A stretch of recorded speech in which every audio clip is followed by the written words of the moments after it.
안녕하세요. 김성길 목사와 함께하는 GTS 말씀 묵상 시간입니다.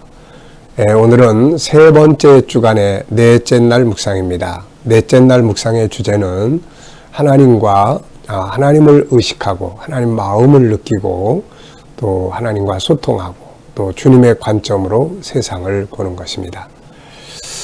우리가 세상을 살아가면서 여러 가지 많은 부딪히는 일들이 있죠.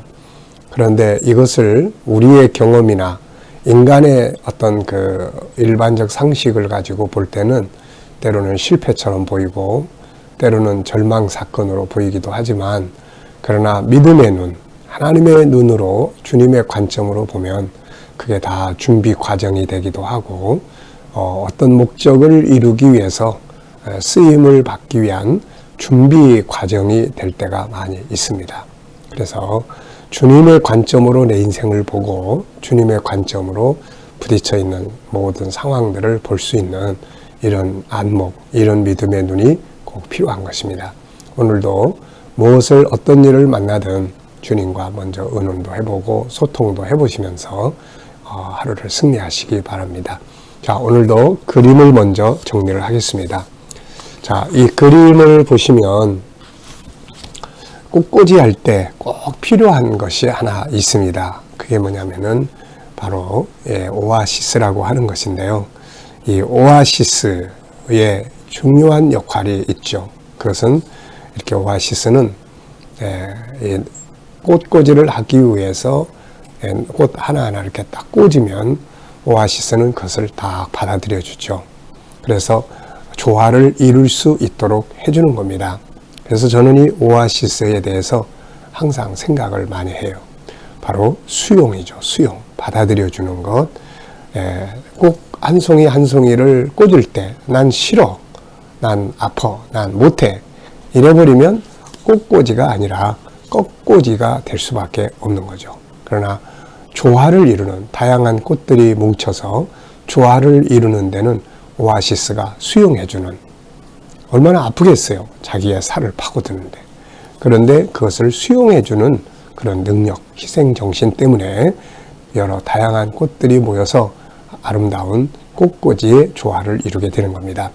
자, 그래서 저는 오아시스, 수용, 그리고 조화와 아름다움 이렇게 적어봤습니다. 자, 두 번째는 이제 분석을 해보죠. 눈에 보이는 것이 무엇이며 또 보이지 않는 것은 무엇이며 궁금한 것은 무엇인지. 자, 우선은 오아시스 큰 통이 하나 있고요. 또 그 위에 식물의 잎들이 이제 꽂혀 있습니다. 그리고 또 옆에는 다듬는 칼이 있고 또 오아시스를 받쳐놓은 그 받침대가 있고요. 그 밑에 또 책상이 있습니다. 그리고 주변에는 이제 이렇게 잘라낸 식물들의 가지들이 놓여 있습니다. 자, 보이지 않는 영역에는 또 뭐가 있을까요? 우선 오아시스의 용도와 특징, 그리고 지금 이 작품을 만드는 사람도 옆에 있을 텐데 안 보입니다. 그리고 이 꽃꽂이를 만들어가는 전체적 과정도 있을 것 같고요. 그리고 이게 어디로 가서 자리를 잡을지, 대통령실에 가 있을지 또 교회에 가 있을지 어디에다가 가 있게 될 꽃꽂이인지, 결과는 어떻게 되는 것인지, 이런 것들은 다 보이지 않지만 이 속에 들어있는 부분들입니다. 오늘도 우리의 삶을 변화와 발전으로 이끌기 위해서는 꼭 이렇게 보이는 부분에만 익숙해지지 마시고 보이지 않는 것들을 생각하는 그런 능력을 만들어 보시기 바랍니다. 세 번째입니다. 그림에서 가장 중요한 것은 뭘까요? 오늘 하루를 살아가시면서 가장 중요한 건 뭐라고 생각하십니까? 어떤 일을 처리할 때 가장 중점을 둬야 될, 중요하게 여겨야 될 부분은 무엇일까요? 자, 오늘은 이 부분에서 가장 중요한 것이 뭔지 적어보시기 바랍니다. 저는 오아시스의 사명이다 이렇게 적었어요. 오아시스의 사명은 수용이에요. 받아들여 주는 겁니다. 갖다가 뭘 꽂아도 좋아, 그리고는 받아들여 주는 거죠. 자, 수용의 능력입니다. 사랑의 성격 중에 하나가 수용이죠. 받아들여 주는 거예요. 자, 네 번째는 이제 기억력을 향상시키는 코너입니다. 이 그림을 보면 떠오르는 시간이나 사건이나 장소나 사람이나 성경을 적어보시면 됩니다. 자, 저는 성경 속에서 그 받아들였던 사건들을 이렇게 좀 생각을 해봤어요. 누가복음 15장에 보면은 탕자가 돌아왔을 때 아버지는 수용을 하고 형은 거절을 합니다. 그래서 아버지가 아들을 수용하죠. 근데 그 형은 되게 기분 나빠하지 않습니까? 자기가 집에 안 들어가려고 하는 거죠. 동생을 수용할 수가 없는 겁니다. 재산을 갖다가 다 탕진해버린 그놈이 들어왔는데 아버지는 잔치를 벌려주고 있으니 참 이거 받아들이 어려웠을 거예요. 자, 또 바울과 바나바 사건입니다. 이 바울이 예수 그리스도를 믿고 개종을 하고 그랬을 때 당시의 유대 지도자들, 이 사람들은 이걸 믿기가 참 어려웠습니다. 그때 이제 바나바가 이 사람을 데리고 사도들에게 가서 소개도 하고 그의 진실성을 알려주기도 하고 또 나중에 다소에 바울이 가서 머물고 있을 때 이 바나바가 이 안디옥에 이 바울을 데리고 가서 사역을 할 수 있도록. 그러니까 이 바나바는 상당히 그런 면에서 이렇게 수용하는 능력이 컸던 것 같아요. 사람을 받아들여주고 이끌어주는 이런 수용의 능력. 그 다음에 이제 요셉 같은 경우는 환경에 대한 수용의 능력이 참 큰 것 같습니다. 어느 날 스스로가 노예로 팔려갔는데 참 이거 받아들이기 어렵잖아요. 아버지의 부잣집 아들의 아들로서 귀여움을 독차지하고 살았던 사람이 어느 날 노예로 팔려간다는 거, 이거 받아들일 수 있나요? 또 형제들이 자기를 팔아먹었다는 이 사실 앞에 굉장히 힘들었을 거예요. 근데 이런 현실을 수용합니다. 네, 그래서 이 수용이라고 하는 것은 참 큰 능력이에요. 사람도 마음에 안 들지만 받아들여 줄 수 있고 환경도 내 마음에 안 들지만 받아들일 수 있는 이런 능력이죠. 이런 능력이 결국 성공을 만들어냅니다. 자, 그래서 저는 이렇게 적었어요. 때로는 수용이 승리의 비결이다는 거예요. 자, 다섯 번째는 상상력 키우기입니다. 이 그림 앞부분, 뒷부분이에요. 자, 현재는 지금 이렇게 오아시스에 꽃꽂이를 하나씩 지금 꽂는데 먼저 나무, 식물 잎사귀들을 꽂아서 배경을, 바탕을 삼고 있는 것 같아요. 자, 앞에는 뭐가 있을까요? 앞에 그림을 그린다면 일단은 그냥 오아시스만 덜렁 있는 그런 그림을 하나 그려볼 수 있을 것 같고요. 그 다음에 이 그림 다음에는 이제 다양한 꽃들이 꽂혀져서 아름다운 꽃꽂이의 모습을 가지게 될 것 같습니다. 네. 자, 이 코너를 우리가 늘 생각을 합니다. 미래를 어떻게 살고 싶은가요? 그렇다면 지금 무엇을 해야 할까요? 미래에 나는 건강하게 살 거다 그러면 지금부터 건강 관리 잘해야 되겠죠. 미래에 나는 뭔가 나누면서 살 거다 그러면 나눌 수 있는 것들을 지금부터 준비하면서 살아야 되겠죠. 우리 아이들이 나는 미래에 공부를 잘하는 사람이 될 거야 그러면 지금부터 열심히 해야 되겠죠. 아무것도 안 하면서 미래에 나는 잘 살게 될 거야 이런 소리만 하고 살다가는 배짱이 같은 경우가 되게 되는 거죠. 자, 미래를 생각하고 산다면 오늘을 준비하면서 살아야 될 겁니다. 자, 오늘도 본문 말씀, 자, 이제 다 외우셨죠? 짧기 때문에 새 계명을 너희에게 주노니 서로 사랑하라. 내가 너희를 사랑한 것 같이 너희도 서로 사랑하라. 너희가 서로 사랑하면 이로써 모든 사람이 너희가 내 제자인 것을 알리라. 아멘입니다. 자, 새 계명을 너희에게 주노니 서로 사랑하라. 내가 너희를 사랑한 것 같이 너희도 서로 사랑하라. 너희가 서로 사랑하면 이로써 모든 사람이 너희가 내 제자인 줄을 알리라. 아멘입니다. 자, 사랑의 요소 6가지. 용서, 배려, 수용, 그리고 나눔, 기다림, 희생. 이렇게 일단은 우리가 구체적이어야 실천이 가능하니까요. 자, 어제 감사한 일 적어보시고 오늘도 또 감사한 일 적어보시기 바랍니다. 네. 자, 1번을 보겠습니다. 본문에서 하나님이 원하시는 뜻은 무엇이라고 생각하나요? 예수님의 마음이 하나님의 마음이죠. 그래서 서로 사랑하라 하는 것이 하나님의 마음입니다. 이 서로 사랑하라고 하는 것은 사랑은 하나님의 성품이에요. 그래서 나를 닮아서 나처럼 살아라. 또 창조의 질서입니다. 창세기 1장 27절, 28절을 보면 하나님께서 사람을 지으실 때 하나님의 형상대로 지으셨어요. 하나님의 형상대로 지으셨다는 건 그분의 성품을 우리 안에 담으셨다는 건데, 그래서 우리 안에도 사랑성이 있는 거죠. 인간은 모든 것을 관계 속에서 살도록 되어 있는데 이 관계가 사랑의 관계죠. 인간이 범죄하고 에덴에서 쫓겨난 다음부터 이 관계가 약육강식이 됩니다. 사랑의 질서가 약육강식이 되니까 고통스럽게 되는 거죠. 자, 여러분들의 가정이 어떻습니까? 사랑의 질서가 실현되고 있나요? 아니면 약육강식의 질서가 실현되고 있나요? 여러분들이 살아가는 직장과 현장이 사랑의 질서가 있나요? 아니면 약육강식의 질서가 있나요? 약육강식은 고통스럽습니다. 힘 있는 사람이 힘없는 사람을 지배하기 때문에 힘없는 사람은 항상 괴로움을 당하게 되는 거죠. 그래서 예수님이 오셔서 그걸 다 없애버리고 사랑의 질서를 다시 회복하셔서 높고 낮음이 없는 이런 삶의 모습들을 보여주셨던 것입니다. 자, 그리고 하나님의 뜻을 이루는데 이 사랑이 꼭 필요해요. 네, 복음을 전하는데도 꼭 필요하고 다른 사람 구원하는데도 꼭 필요해요. 다른 사람 구원하는데 예수 믿고 구원 받으세요라는 복음도 필요하지만 복음을 사람들이 받아들이게 해주는 밑받침이 필요한데 그게 바로 사랑입니다. 사랑. 그래서 이 사랑은 정말 중요한 거예요. 행복과 성공의 질서이기도 합니다. 자, 두 번째입니다. 예수님이 보여주신 사랑의 증거물은 뭔가요? 여러 가지가 있지만 대표적인 것은 십자가죠. 십자가는 예수님의 사랑의 증표입니다. 그래서 우리는 십자가를 볼 때마다 예수님의 나를 향한 사랑을 기억할 수 있어야 됩니다. 자, 세 번째입니다. 누군가에게 사랑의 베풀음을 받아본 일이 있나요? 혹은 누군가에게 사랑을 베풀어 본 일이 있나요?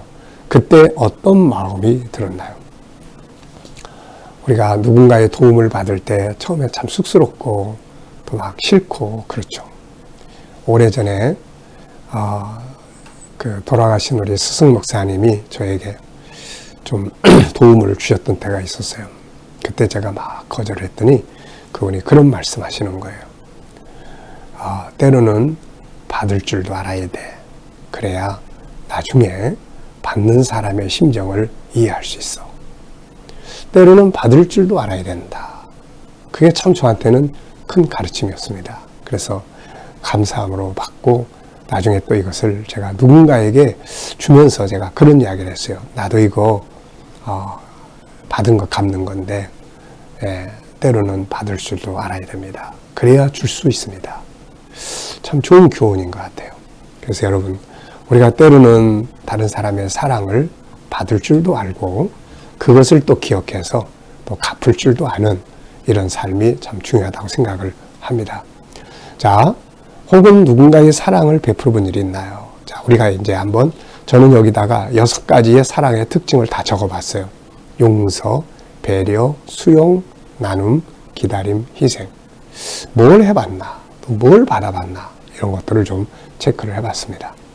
자, 네 번째입니다. 내가 오늘 하나님을 기쁘게 하기 위해서 할 수 있는 일은 무엇인가요? 네.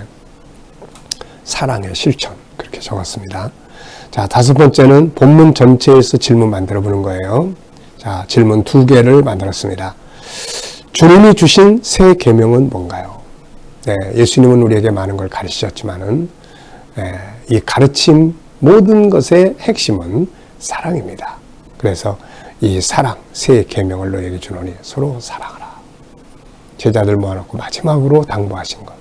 이 사랑의 계명 우리가 항상 기억하고 살아가야 합니다. 자, 그렇다면 두 번째 질문은 사랑이라는 것은 뭔가요? 네, 그래서 바울의 고린도전서 13장 사랑의 장이죠. 사랑은 이렇게 하는 거다. 근데 이제 그런 걸 다 정리를 하고 또 함께 종합해서 사랑의 특징 6가지를 정리를 했습니다. 자, 용서하는 것, 두 번째는 배려하는 것, 세 번째는 수용하는 것, 네 번째는 나누는 것, 다섯 번째는 기다려주는 것, 여섯 번째는 희생하는 것. 이렇게. 자, 이걸 기억하면서 우리가 그 중에 하나라도 살아보면 좋겠습니다. 자, 이 시간에는 묵상하는 시간입니다. 묵상 중에 묵상. 그래서 말씀을 읽고 느끼고 깨닫고 하는 것도 필요하지만 예수님과 함께 소통의 묵상이에요. 한번 다 눈을 감아보시고 조용히 한번 묵상, 생각을 해보시기 바랍니다. 먼저 오늘 본문 말씀을 마음속에 한번 생각해 보십시오. 내가 너희에게 새 계명을 주노니 너희가 서로 사랑하라. 내가 너희를 사랑한 것 같이 너희도 서로 사랑하라. 너희가 서로 사랑하면 이로써 모든 사람이 너희가 내 제자인 것을 알리라. 이 말씀을 깊이 생각을 해보시면서 오늘 누구를 만나게 되는지 또 오늘 어떤 일을 하게 되는지 그러면서 주님 오늘 이 사람 만나는데 제가 어떤 말을 하면 좋을까요? 주님 오늘 제가 해결해야 될 일이 이 일인데 어떻게 해야 될까요? 예수님이라면 어떻게 하시겠습니까? 오늘 본문 말씀 속에서 내가 실천해 봐야 될 말씀이 있나요? 자, 이렇게 묻고 소통하면서 묵상을 해보시기 바랍니다. 그러면 영감이 떠오르는 게 있을 거예요. 네. 자, 저는 두 가지를 적어봤습니다. 하나는 주어진 일에 성실하게 하자. 그래. 어떤 일이 주어지든 성실하게 하자. 두 번째는 사람에게는 배려로 하자. 일에는 성실함으로 사람에게는 상대방의 입장을 배려하고 그래서 배려로 하자. 이런 생각을 적어봤습니다. 자, 우리가 이렇게 적어놓고 실천을 못할 수도 있어요. 그렇지만은 이런 걸 자꾸 이제 훈련하다 보면 이게 자꾸 떠오릅니다. 생각에 여유가 있게 돼요. 그래서 현장에서도 주님과 소통이 이루어지게 되고 그렇습니다. 혼자서 막 해치우는 것보다 예수님과 소통하면서 그분이 주신 영감을 가지고 이렇게 행동을 한다는 것은 엄청난 차이가 있는 거거든요. 자, 오늘의 과제는 주님을 의식하고 소통하고 응답에 반응하는 것입니다. 그리고 주님의 관점으로 세상을 보는 거예요. 꼭 해보세요. 이렇게. 자, 7번째는 SQ 기도문입니다. 어제까지는 IQ에 대한 기도문이었고 오늘은 SQ에 대한 기도문인데 SQ라는 말은 영성지능이라는 말이에요. 하나님과 소통하고 하나님의 뜻을 따라가고 하나님의 것을 구별하고 말씀을 사랑하고 십자가와 천국을 잘 알고 정체성을 바르게 갖고 올바른 가치를 살고 행복한 삶을 만들며 문제 해결하는 능력을 키우는 것이 되겠습니다. 자, 오늘도 서로 사랑하라 하신 이 말씀 기억하면서 사랑의 성격 6가지를 기억을 하면서 용서, 배려, 수용, 나눔, 기다림, 희생. 네. 이 이외에도 뭐 많은 성격들이 있으니까 필요한 대로 사랑의 특징들을 찾아서 한번 살아보면 이게 얼마나 좋은 것인지 우리가 알게 될 것입니다. 오늘도 이 힘으로 승리하시기 바랍니다. 기도하겠습니다. 주님 감사합니다. 오늘도 주신 말씀 마음에 새기고 복된 하루 되게 하여 주시옵소서.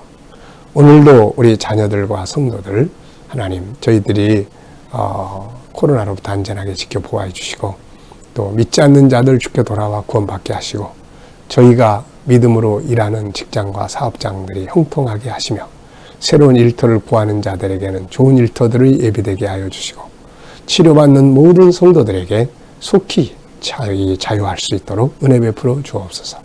이 나라와 민족을 지켜주시고 이 땅에 코로나가 속히 소멸되며 이제 새로운 정부가 들어서게 되오니 하나님 지혜를 주셔서 나라를 잘 이끌어가게 하여 주시고 오늘로 세계 곳곳에 있는 선교사님들과 또 저희들의 사역 중에 함께 하여 주시며 우크라이나의 전쟁이 속히 멈춰지게 하여 주시고 우리 모두가 다 천국 복음 들고 세계로 나아갈 수 있도록 주여 세계에서 이 코로나가 속히 소멸되게 하여 주옵소서.